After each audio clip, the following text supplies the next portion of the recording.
बच्चों, हमने हमारी पहली कविता पूर्ण कर ली है। आप लोग आपके घर पर सुरक्षित होंगे। मैंने जो कुछ भी आपको पढ़ने लिखने के लिए दिया है उसकी पुनरावृत्ति कर रहे होंगे। इसके बाद हम कविता पूर्ण करने के बाद हम आएंगे पाठ दूसरा, बूढ़ा गिद्ध। यह गिद्ध की जो कहानी है या फिर जो एक पक्षी के बारे में यहाँ पर हमें बताया गया है, और यह एक कहानी हितोपदेश पर है। मतलब ऐसी कहानी जो हमें किसी के हित के लिए, अगर कोई किसी के हित के लिए अगर कुछ करना चाहता है या कोई उपदेश देना चाहता है, ऐसी ये एक कहानी है। मतलब ये है कि बुरे लोगों का साथ देने की वजह से हमारा भी बुरा होता है। हमें बुरे लोगों का साथ उनकी बुराई में नहीं देना चाहिए। हमें ये कहानी ऐसी है कि गंगा नदी के किनारे एक पर्वत था। उस पर्वत पर एक बहुत बड़ा वृक्ष था। वृक्ष पर बने एक कोटर में एक गिद्ध रहा करता था। यहाँ पर आप लोग देख सकते हैं पृष्ठ क्रमांक 7 पर यहाँ पर एक गिद्ध बैठा हुआ है। उसमें जिस घर में जिस जगह पे वो रह रहा है उसे क्या कहते हैं? कोटर कहते हैं। गिद्ध जब बूढ़ा हुआ तो उसके नाखून झड़ गए और आँखों की रोशनी कम हुई। यह पाठ मैं फिर से पढ़ा रही हूँ ताकि आपको आगे का पाठ समझने में या आगे की कथा समझने में आसानी हो। यह जो गिद्ध था वह बूढ़ा हो चुका था, उसके नाखून झड़ चुके थे, उसके जो आँखों की रोशनी थी वह कम हो चुकी थी।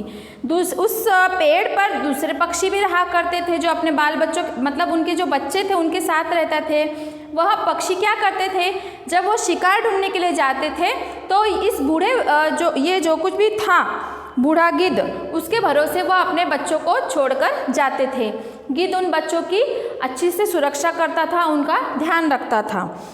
एक बार एक बिलाव उधर से निकला। बिलाव का अर्थ हुआ नर बिल्ली, बिल्ली या फिर बोका जो कहा जाता है, नर बिल्ली जिसे कहते हैं बिलाव। उसने देखा कि उस वृक्ष पर अनेक पक्षियों के बच्चे हैं। उस बिलाव ने क्या देखा वहाँ पर? उस बिलाव ने देखा कि जिस वृक्ष पर वह गिद्ध बैठा है वहाँ पर अनेक पक्षियों के बच्चे हैं। अब बिलाव का दिल तो ललचाया होगा, क्योंकि आप लोग जानते हैं कि बिल्ली को मांस से कितना प्रेम होता है। वह इस विचार से उस वृक्ष के समीप आया।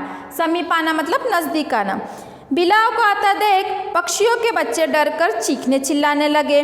गिद्ध ने जब उनका चिल्लाना सुना तो जोर से कहा, कौन आ रहा है? मतलब जब उन्होंने इस बिलाव को देखा तब पक्षियों के बच्चे कैसे चिल्लाने लगे? जोर जोर से चिल्लाने लगे। तभी उस गिद्ध को एहसास हुआ कि इनके पास कुछ तो भी धोखा या फिर कुछ तो भी ऐसी चीज़ आ रही है जिससे ये पक्षी के बच्चे डर रहे हैं। तो उसने कहा, कौन आ रहा है? जब बिलाव ने गिद्ध को देखा तो भयभीत होकर सोचने लगा, हाय अब तो मैं मरा। यह सोचकर उसने मन ही मन विचार किया, भय से तब तक भयभीत नहीं होना चाहिए जब तक वह सामने ना आए।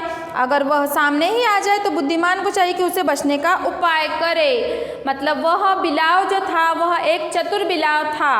उसने जो कुछ भी गिद्ध था, जो बूढ़ा गिद्ध वहाँ पर बैठा था, उसने बहुत सारा सम्मान दिया।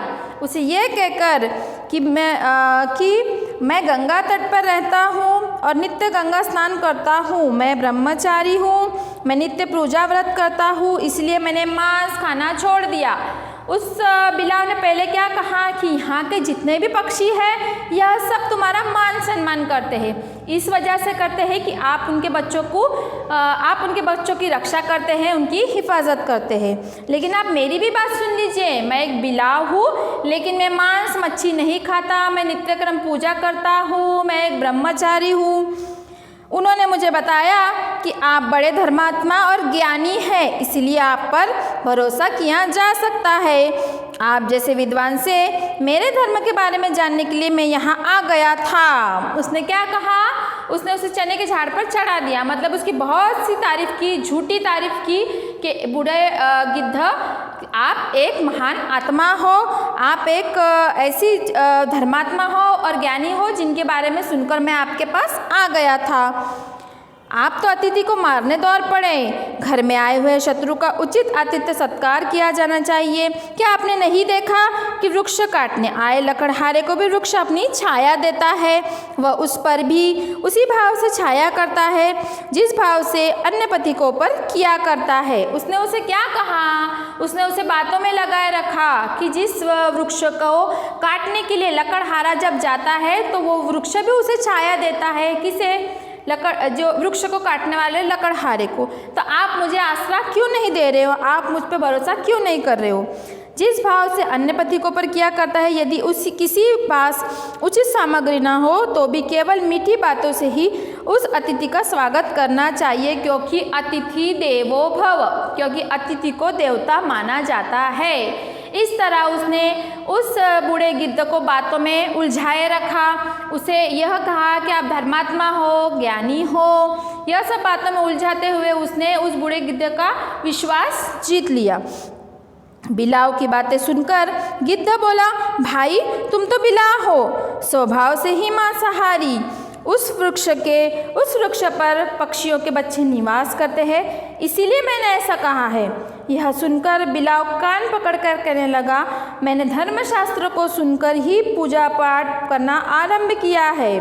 शास्त्रों में विभिन्न विषयों पर भले ही मतभेद रहता हो, किंतु अहिंसा ही सर्वश्रेष्ठ धर्म है। यह सब कौन कह रहा था? यह सब वह बिलाव कह रहा था। नर बिल्ली जो थी, अब आप लोग जानते हैं कि बिल्ली को मांस और दूध से कितना प्रेम होता है, तो भी वह यह सब कह रहा था कि मैं अहिंसा धर्मी हूँ, मैं मांस खाने वाला नहीं हूँ, मैं पूजा पाठ करने वाला हूँ। इस विषय पर सब शास्त्र एक मत है और एकमात्र धर्म ही प्राणी का ऐसा मित्र है जो मरने के बाद उसके साथ जाता है, शेष तो शरीर के साथ ही नष्ट हो जाते हैं। इस प्रकार बिलाव ने गिद्ध को विश्वास दिला दिया। गिद्ध ने बिलाव को एक छोटे कोटर में रहने की अनुमति दे दी। मतलब उस बिलाव ने उस गिद्ध को अपनी बातों में लगाए रखा, उसे अपने विश्वास में ले लिया और इस तरह उस बूढ़े गिद्ध ने बिना सोचे समझे जो भी बिलाव था उसे बिना सोचे समझे एक छोटे से कोटर में रहने के लिए जगह दे दी। कुछ दिन बीते जाने पर बिलाव वही सारी की परिस्थितियों को समझ गया। गिद्ध बूढ़ा और अंधा है जानकर उसने पक्षियों को पकड़ कर अपने कोटर में लाकर मारना आरंभ कर दिया। वह पक्षियों के मरे हुए बचे हुए हड्डियों को चुपके से गिद्ध के कोटर में छिपा देता। अंधा होने के कारण गिद्ध को कुछ भी नहीं दिखाई देता था। इसका मतलब क्या हुआ? इसका मतलब यह हुआ कि बिलाव उसकी जो भी कमज़ोरियाँ थी यह सब उसने जान ली थी कि यह जो भी बूढ़ा गिद्ध है वह एक बूढ़ा गिद्ध है, उसकी आँखों की रोशनी भी कमज़ोर हो गई है। तो उसने इस परिस्थिति का फ़ायदा उठाया। उसने क्या किया?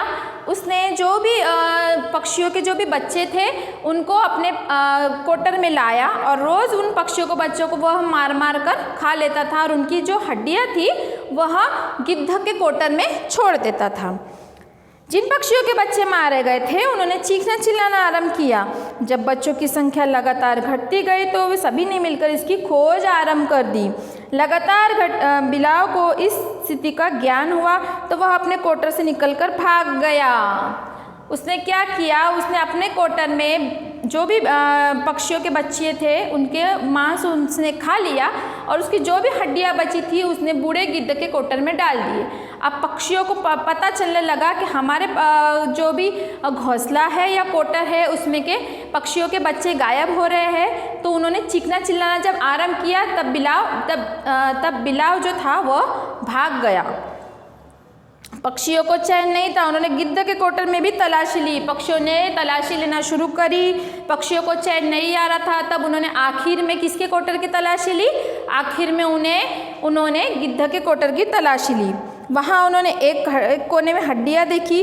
सबने यही सोचा कि बूढ़े गिद्ध ने ही उनके पक्षियों को मार कर गिराया है। बस फिर क्या था? पक्षियों को गिद्ध पर इतना क्रोध आया कि बिना उससे कुछ पूछे उन्होंने उसको अपनी चोंच से मार कर अधमरा कर दिया। कुछ ही दिनों में बेचारा बूढ़ा गिद्ध मर गया। यह सब क्या वजह से हुआ?